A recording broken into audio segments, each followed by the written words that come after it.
अध्यात्म रामायण उत्तरकांड सप्तम सर्ग। भगवान राम के यज्ञ में कुश और लव का गान, सीता जी का पृथ्वी में प्रवेश करना, रामचंद्र जी का माता को उपदेश।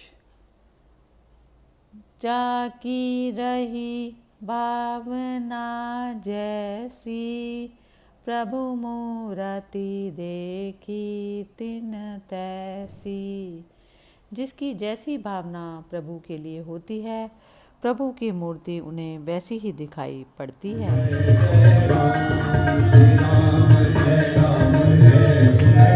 महादेव जी पार्वती जी से बोले। वाल्मीकि मुनि के इस प्रकार समझाने पर तुरंत ही कुश का सारा भ्रम जाता रहा और वह अपने अंतःकरण से मुक्त होकर बाहर से संपूर्ण क्रियाएं करते हुए विचरने लगा। तब वाल्मीकि जी ने उन दोनों महाबुद्धिमान सीता पुत्रों से कहा, तुम दोनों जहाँ तहाँ नगर की गलियों में से सब और गाते हुए विचरो, और यदि महाराज राम की सुनने की इच्छा हो तो उनके सामने भी गाओ, परंतु वे कुछ देने लगे तो लेना मत। मुनि की ऐसी आज्ञा होने पर वे गाते हुए विचरने लगे। ऋषि ने जहाँ जहाँ गान करने को पहले कहा था, उन्हीं उन्हीं स्थानों पर उन्होंने गान किया। तब कुतस्थ नंदन रघुनाथ जी ने जहाँ तहाँ अपने पूर्व चरित्र के गाए जाने का समाचार सुना। भगवान राम को यह सुनकर कि उन बालकों की गान विधि निराली ही ढंग की और स्वर ताल संपन्न है, बड़ा ही कुतूहल हुआ। अतः नरशार्दूल महाराज राम ने यज्ञ कर्म के विश्राम समय में संपूर्ण मुनीश्वरों, राजाओं, पंडितों, शास्त्रज्ञों, पौराणिकों, शब्दशास्त्रियों, बड़े बूढ़ों और द्विजातियों को बुलाया हुआ था। इन सब को बुला चुकने पर उन्होंने गान वाले बालकों को भी बुलाया। वे सब राजा और ब्राह्मण आदि प्रसन्नचित्त से महाराज राम और उन दोनों बालकों को देखकर आश्चर्यचकित हुए और उनकी टक टक बंद गई। तब वहाँ एकत्रित हुए वे सब लोग आपस में कहने लगे, ये दोनों तो बिंब से प्रकट हुए प्रतिबिंब के समान श्री रामचंद्र जी के ही समान दिखाई पड़ते हैं। यदि ये जटाजूट और वल्कल धारण किए ना होते तो इनमें और रघुनाथ जी में कोई अंतर ही न जान पड़ता। इस प्रकार जब वे सब लोग आश्चर्यचकित होकर आपस में विवाद कर रहे थे, उन दोनों मुनि कुमारों ने गाने की तैयारी की और कुछ ही देर में वहाँ अत्यंत मधुर और अलौकिक गान होने लगा। वह मधुर गान सुनकर श्री रघुनाथ जी ने दिन ढलने पर भरत जी से कहा, इन्हें 10 सहस्त्र सुवर्ण मुद्रा दो। किंतु उन बालकों ने उस दिए हुए सुवर्ण को ग्रहण न किया। वे ऐसा कहकर कि हे राजन, हम तो वन के कंद मूल फल आदि खाने वाले हैं, हम यह द्रव्य लेकर क्या करेंगे। उस दिए हुए सुवर्ण को वहीं छोड़कर मुनि के निकट चले आए।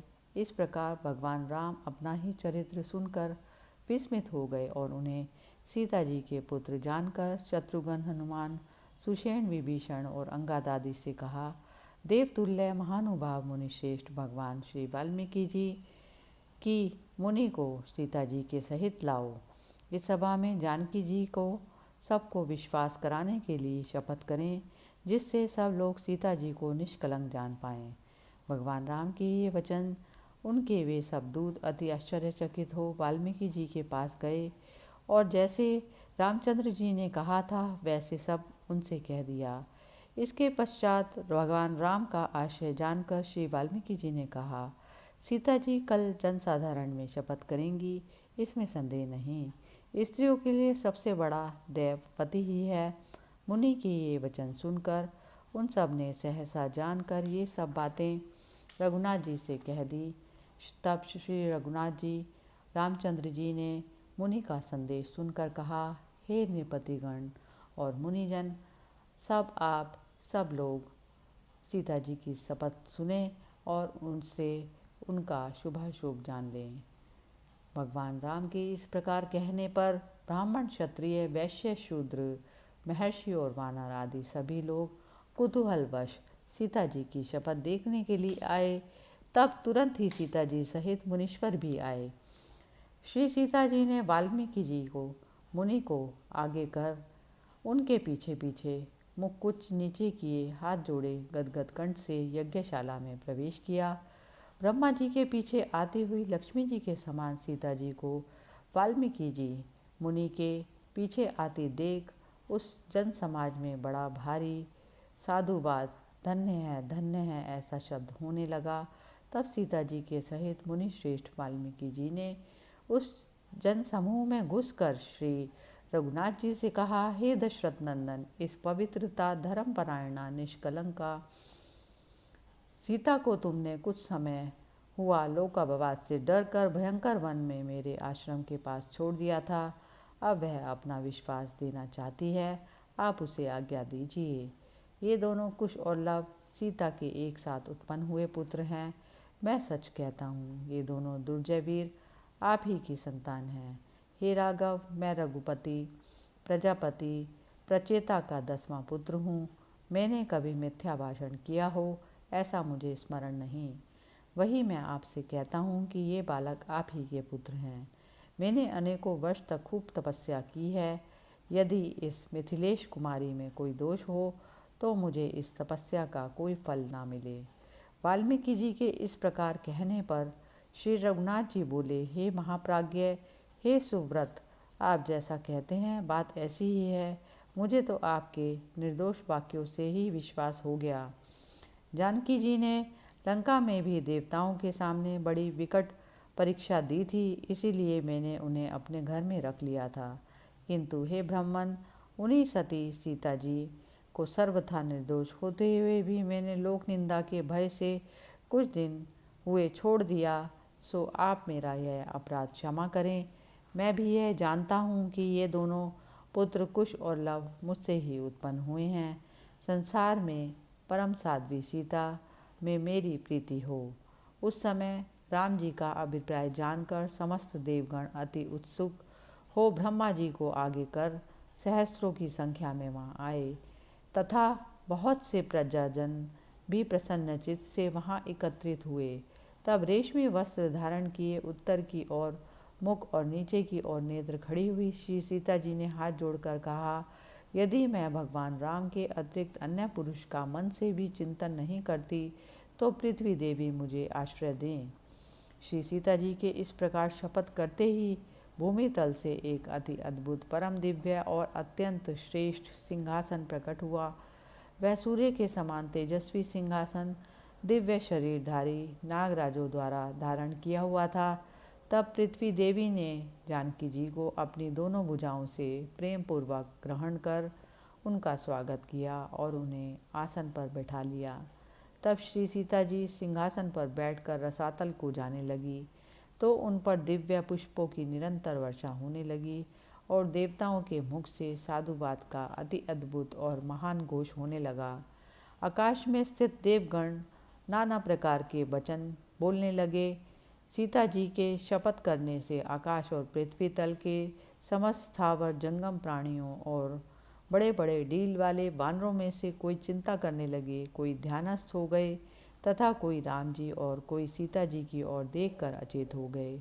एक मुहूर्त के लिए वह सारा समाज स्तब्ध और चेतना शून्य हो गया। सीता जी का पृथ्वी प्रवेश देखकर सारा संसार मोहित हो गया। भगवान राम आगामी कार्य का संपूर्ण महत्व जानते थे, तथापि अनजान के समान सीता जी के लिए शोक करने लगे। तब ऋषियों के सहित ब्रह्मा जी ने रघुनाथ जी को समझाया। उसके बाद उन्होंने सोकर उठे हुए के समान यज्ञ का अवशेष कर्म समाप्त किया और यज्ञ के ऋत्विक होकर जो ऋषिगण आए थे उन सबको रत्न और धन आदि से सभी प्रकार संतुष्ट करके विदा किया। फिर प्रभु राम उन दोनों कुमारों को साथ लेकर अयोध्यापुरी में आए। तब से श्री रामचंद्र जी सब भोगों से विरक्त होकर निरंतर आत्मचिंतन करते हुए एकांत में रहने लगे। एक दिन जब श्री रघुनाथ जी एकांत में ध्यान मग्न थे, प्रिय भाषिणी श्री कौशल्या जी ने उन्हें साक्षात नारायण जानकर अति भक्ति भाव से उनके पास आ उन्हें प्रसन्न जान अति हर्ष और विनयपूर्वक कहा, हे राम, तुम संसार के आदि कारण हो तथा स्वयं आदि अंत और मध्य से रहित हो। तुम परमात्मा परमानंद स्वरूप सर्वत्र पूर्ण जीव रूप से शरीर रूप पूर्व में शयन करने वाले और सबके स्वामी हो। मेरे प्रबल पुण्य के उदय होने से ही तुमने मेरे गर्भ से जन्म लिया। हे रघुश्रेष्ठ, अब अंत समय में मुझे आज ही समय मिला है। अभी तक मेरा अज्ञानजन्य संसार बंधन पूर्णतया नहीं टूटा। हे विभो, मुझे संक्षेप में कोई ऐसा उपदेश दीजिए जिससे अब भी मुझे भवबंधन काटने वाला ज्ञान हो जाए।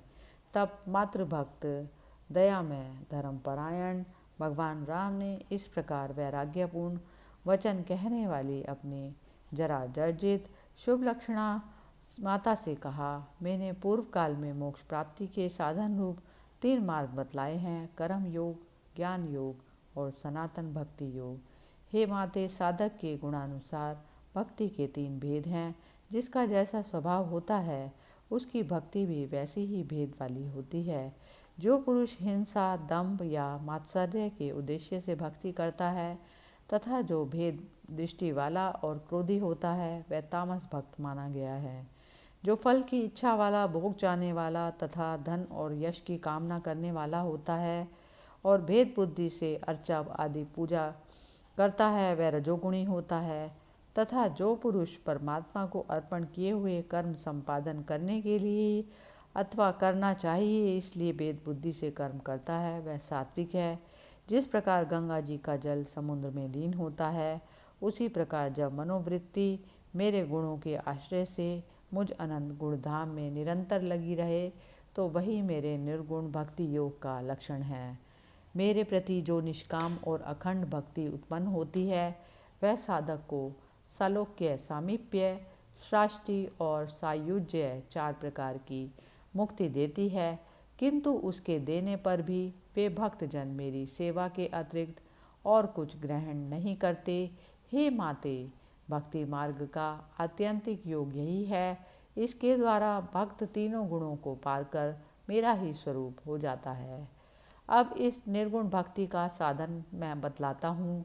अपने धर्म का अत्यंत निष्काम भाव से आचरण करने से, अति उत्तम हिंसाहीन कर्म योग से, मेरे दर्शन, स्तुति, महापूजा, स्मरण और वंदन से, प्राणियों में मेरी भावना करने से, असत्य के त्याग और सत्संग से, महापुरुषों का अत्यंत मान करने से, दुखियों पर दया करने से, अपने समान पुरुषों से मैत्री करने से, यम नियम आदि का सेवन करने से, वेदांत वाक्यों का श्रवण करने से, मेरा नाम कीर्तन करने से, सत्संग और कोमलता से अहंकार का त्याग करने से और मेरे भागवत धर्मों की इच्छा करने से जिसका चित्त शुद्ध हो गया है वह पुरुष मेरे गुणों का श्रवण करने से ही अति सुगमता से मुझे प्राप्त कर लेता है। जिस प्रकार वायु के द्वारा गंध अपने को आश्रय को छोड़कर घ्राणेन्द्रिय में प्रविष्ट होता है उसी प्रकार योगाभ्यास में लगा हुआ चित्त आत्मा में लीन हो जाता है। समस्त प्राणियों में आत्मरूप में मैं ही स्थित हूँ। हे माते, उसे ना जानकर मूढ़ पुरुष केवल बाह्य भावना करता है किंतु क्रिया से उत्पन्न हुए अनेक पदार्थों से भी मेरा संतोष नहीं होता। अन्य जीवों का तिरस्कार करने वाले प्राणियों से प्रतिमा में पूजित होकर भी मैं वास्तव में पूजित नहीं होता। मुझ परमात्मा देव का अपने कर्मों द्वारा प्रतिमा आदि में तभी तक पूजन करना चाहिए जब तक कि समस्त प्राणियों में और अपने आप में मुझे स्थित ना जाने। जो अपने आत्मा और परमात्मा में भेद बुद्धि करता है उस भेददर्शी को मृत्यु अवश्य भय उत्पन्न करती है, इसमें संदेह नहीं। इसीलिए अभेद दृष्टि भक्त समस्त परिच्छिन्न प्राणियों में स्थित मुझ एकमात्र परमात्मा का ज्ञान, मान और मैत्री आदि से पूजन करे। इस प्रकार मुझ शुद्ध चेतन को ही जीव रूप से स्थित जानकर बुद्धिमान पुरुष अहर्निश सब प्राणियों को चित्त से ही प्रणाम करे। इसीलिए जीव और ईश्वर का भेद कभी ना देखे। हे माते, मैंने तुमसे यह भक्ति योग और ज्ञान योग का वर्णन किया। इनमें से एक का भी अवलंबन करने से पुरुष आत्यंतिक शुभ प्राप्त कर लेता है। अतः हे माते, मुझे सब प्राणियों के अंतःकरण में स्थित जानते हुए अथवा पुत्र रूप से भक्ति योग के द्वारा नित्य प्रति स्मरण करते रहने से तुम शांति प्राप्त करोगी। भगवान राम के ये वचन सुनकर कौशल्या जी आनंद से भर गई और हृदय में निरंतर श्री रामचंद्र जी का ध्यान करती हुई संसार बंधन को काटकर तीनों प्रकार की गतियों को पार कर परम गति को प्राप्त हुई। कैकेयी ने भी रघुनाथ जी द्वारा पहले चित्रकूट पर्वत पर कहे हुए योग को हृदयंगम कर श्रद्धा और भक्ति भाव से शांतिपूर्वक हृदय में रघुकुल तिलक भगवान राम का ध्यान करते हुए प्राण त्याग किया और स्वर्गलोक में जाकर दशरथ जी के साथ सुशोभित हो आनंद पूर्वक रहने लगी। इसी प्रकार श्री लक्ष्मण जी की माता अत्यंत विमल बुद्धि वाली सुमित्रा ने भी अपने पति का सामीप्य प्राप्त कर लिया। इति श्रीमद् अध्यात्म रामायणे उमा महेश्वर संवादे उत्तरकांडे सप्तम सर्गः समाप्त। हरि ओम तत्सत्।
Hare